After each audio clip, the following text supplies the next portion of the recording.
भगवान श्री स्वामी नारायण ने 3 अप्रैल सन 1781 के दिन उत्तर भारत में अयोध्या के निकट स्थित छपिया गांव में मनुष्य रूप में जन्म लिया।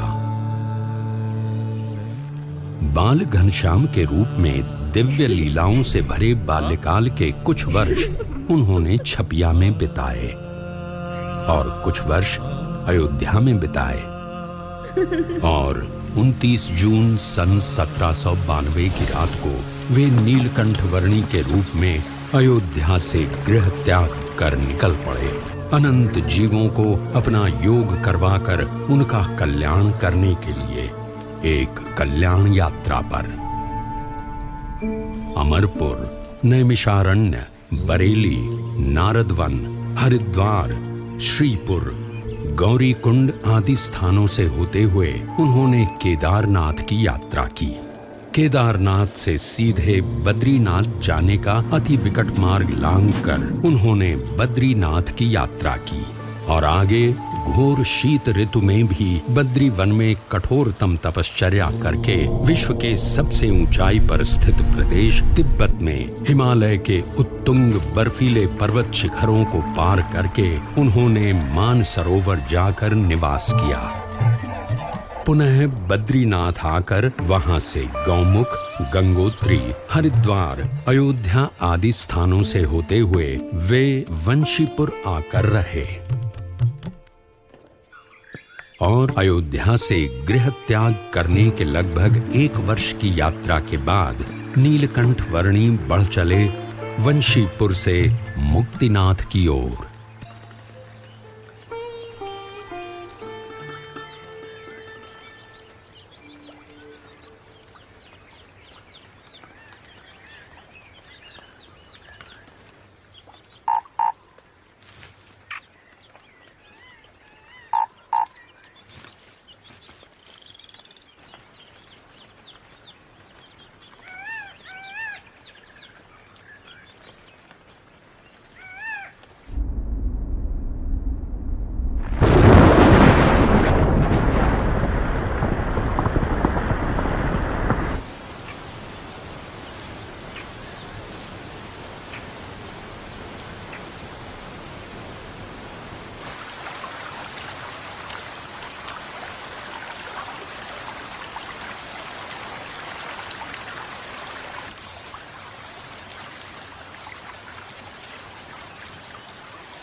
कुछ लेना न देना, मगन रहना, भजन करना रे भजन करना, भजन करना रे भजन करना।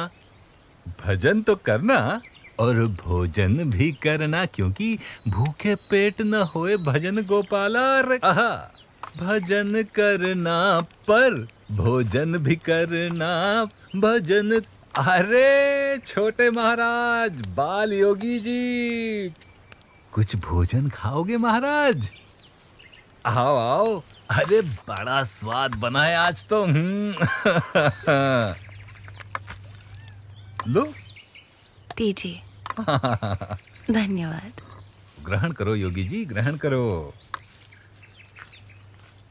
यात्रा पर निकले हो? जी हाँ। कुछ सामान नहीं है साथ में?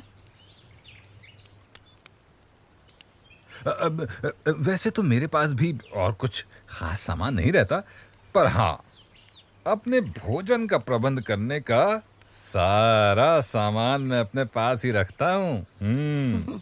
वो क्या है कि मुझे भाई भोजन हमेशा बढ़िया चाहिए, एकदम स्वाद।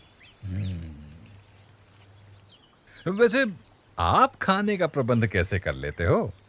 कुछ साथ में तो नहीं रखते? कुछ ये खाने लायक तो नहीं दिख रहा आपके पास, कमंडल वगैरह के अलावा? सामान की क्या आवश्यकता है? बस इस शरीर को जीवित रखा जा सके उतना प्रबंध हो जाता है और वही पर्याप्त है। बात तो सही है, लेकिन अब खाने अरे अरे अरे अरे महाराज, अरे ये क्या कर रहे हैं छोटे योगी जी? अरे अरे अरे सत्यानाश, सारी मेहनत पानी में मिला दी आपने। ऐसे पानी मिलाकर भोजन कौन करता है महाराज? इसमें स्वाद क्या आता है और आनंद क्या आता है इसमें? स्वाद तो परमात्मा की मूर्ति का आता है और आनंद भी उनके स्वरूप का, निज स्वरूप का ही आता है।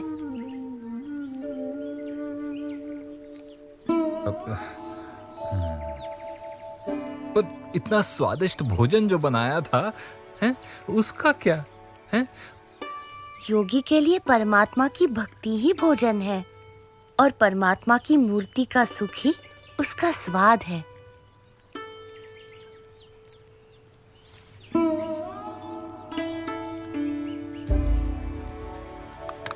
धन्यवाद सन्यासी जी।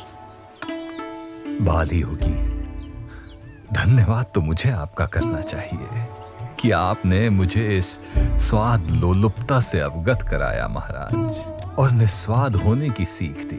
कुछ लेना न देना, मगन रहना, और भोजन नहीं, अब भजन ही करना। भजन करना रे, भजन करना।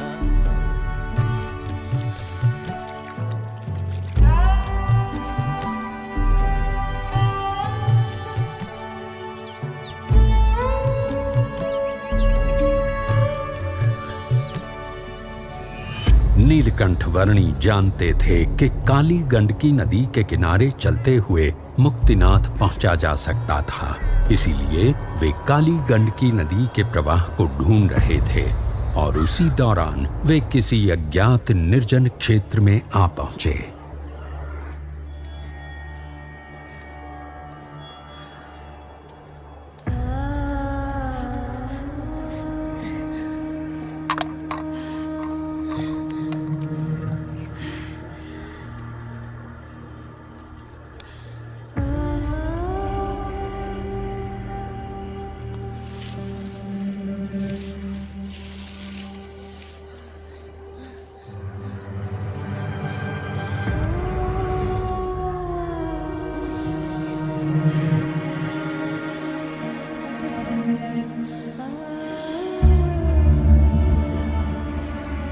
इस सुनसान क्षेत्र में धरती पर खाने या पीने के लिए कुछ भी नहीं था और आकाश में शिकारी पक्षियों के झुंड किसी भी पशु या मनुष्य के शरीर को अपना भोजन बनाने के लिए आतुर थे।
निरंतर 3 दिनों तक भूखे प्यासे रहने के बाद यदि किसी भी सामान्य मनुष्य को पानी मिल जाए तो उसके लिए तत्काल पानी पी लेने से अधिक प्राथमिकता और कुछ भी नहीं हो सकती थी।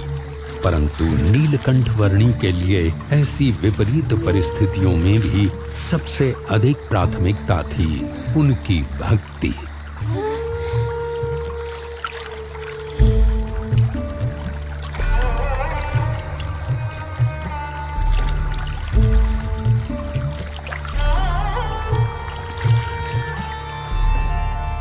सब ही प्रकार से जीव सो